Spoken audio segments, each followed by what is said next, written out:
Thank you for listening to Shulchanaruchharav.com. Is a bracha a blessing to be recited upon tasting a food? You're hanging out in the kitchen, you're cooking something, someone else is cooking something, and you want to taste the food. Either for cuisine purposes to see if it needs more spices, salt, pepper, etc., or stam for the sake of tasting it, to see how it tastes. You have 5 pots, you'll taste a little bit from each pot. Is a blessing a bracha to be recited in such a case, when your intent is just to taste the food, or is no blessing recited? Erev Shabbos, I'm tasting a little spoon of the soup to see if it needs salt. Do I say a bracha of shahakol beforehand?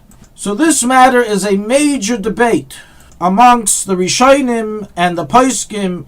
Ad lahalacha lemaisa, we have a number of different approaches in the Poskim, and it's all based on a statement in the Gemara in Brachas 14a, which was written in a way to lead to different interpretations and thus the various approaches and opinions. So let's begin. The Gemara in Brachas 14a states, Te'ima, one who tastes a food does not need to say a blessing up until a revius.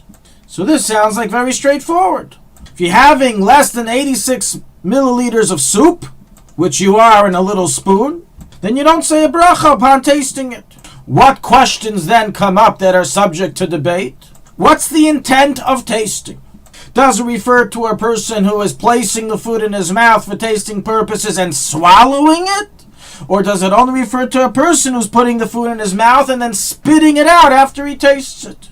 Do we say tasting includes even swallowing, and therefore only if you'll be tasting and swallowing a revius as a bracha said? Or do we say tasting is even if you spit it out, and thus if you'll be tasting and spitting out a revius, you still say a bracha?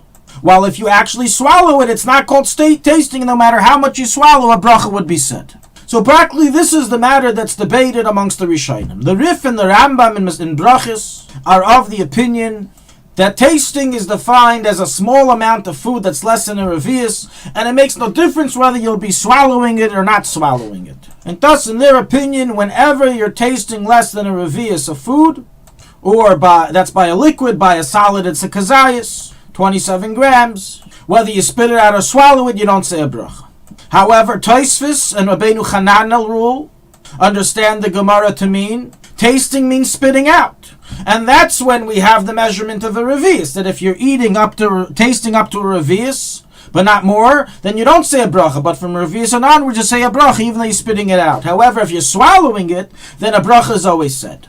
So how do we rule? This is a very big nafkamina. So in case we lost anyone already in this complex and confusing discussion, let's first clarify halacha lemaisa, what everyone agrees to, and then we'll enter the cases where there's debate. Everyone is in agreement that at the very least, no matter how you interpret the Gemara, if you're placing into your mouth less than a revius of liquid or less than a kazayas of food, and you're spitting it out, all agree a bracha isn't said. If you're doing it for the sake of tasting, which is usually the case, as otherwise why would you spit it out?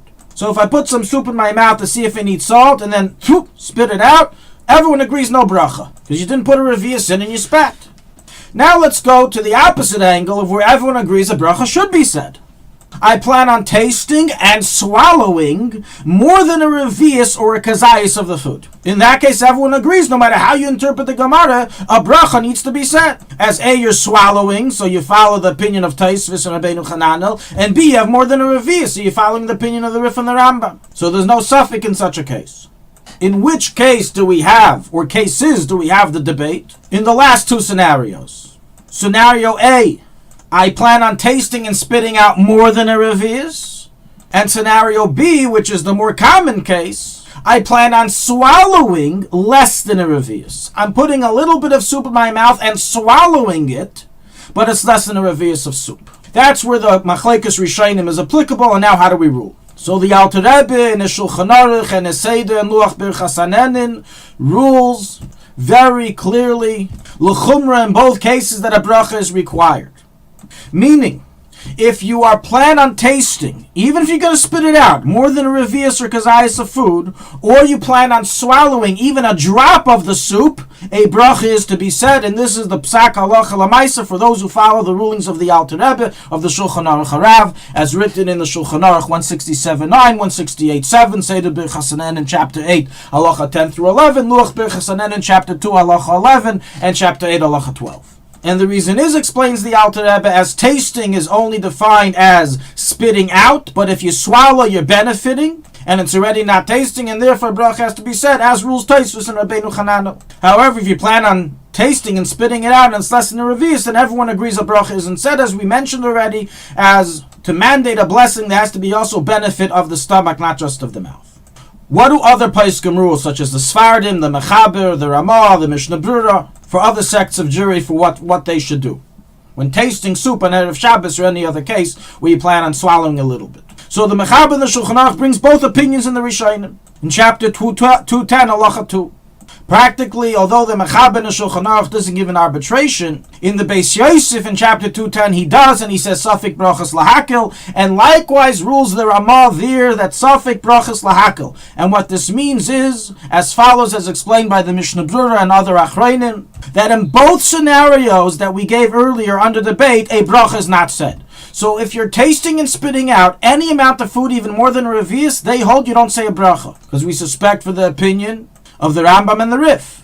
Furthermore, if you plan on swallowing the food, but it's less than a revius or a kazayas, you also don't say a bracha, because we suspect once again for their opinion. And practically so concludes the Mishnah Brura, the Kaf HaChaim, and therefore they write as follows. Whenever you're tasting a little bit of soup and you plan on swallowing it, and you're now entering this machlekes, instead of tasting it for the sake of seeing if it needs spices or seeing if it tastes good, have in mind you're doing it to eat, for eating purposes, and then everyone agrees you have to say a bracha. Or, as writes the Kaf HaChaim, think the bracha in your heart or make a bracha on something else.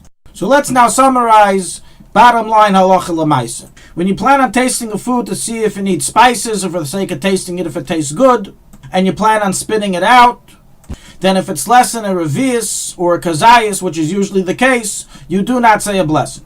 Everyone's in agreement there. If it is a kazayas or a revius or more, then even though you plan on spitting it out, according to the Alter Rebbe, a blessing is recited. According to the Mechaber, Ramah, Mishnah Brura, and Kaf HaChaim, you're entering into a machlekes, and therefore you cannot say a bracha, and therefore you should circumvent the issue in one of the ways we mentioned. In a case that you plan on swallowing the food you're tasting, then according to the Alter Rebbe, no matter how much you plan on swallowing, even a tiny drop, a bracha must be said. According to the Mechaber, Ramah, Mishpur, Kaf HaChaim, this is subject to the debate in the Poskim, the Rishonim, and one cannot say a bracha if he's swallowing less than a revius or a kazayas. And he must do one of the circumventing ways of avoiding the blessing, such as making a bracha on something else, or tasting it and swallowing for the sake of eating, not for the sake of tasting. And based on this, we can conclude halacha l'maisa. If a mother is chewing chicken for a baby and then giving it to the baby to eat, does she need to say a shahakal on the chicken beforehand? Well, on the one hand, she plans on spitting it out. On the other hand, in the end of the day, it'll be more than a kazayas of chicken within 4 minutes. If that's the case, then according to Alter Rebbe, bracha must be said even though she doesn't plan on swallowing anything, while according to the other poskim, the matter is under machlekes, and a blessing is not to be recited. Thank you for listening to Shulchanaruchharav.com. Our free services of making Torah knowledge available to the public depends on donors like you. Please help us continue our work through making even a small contribution at Shulchanaruchharav.com under the Daily Halacha Dedication section or in the subscription page. Also, check out our online courses and many sefarim available for purchase that will both enhance your Torah knowledge and help support our work.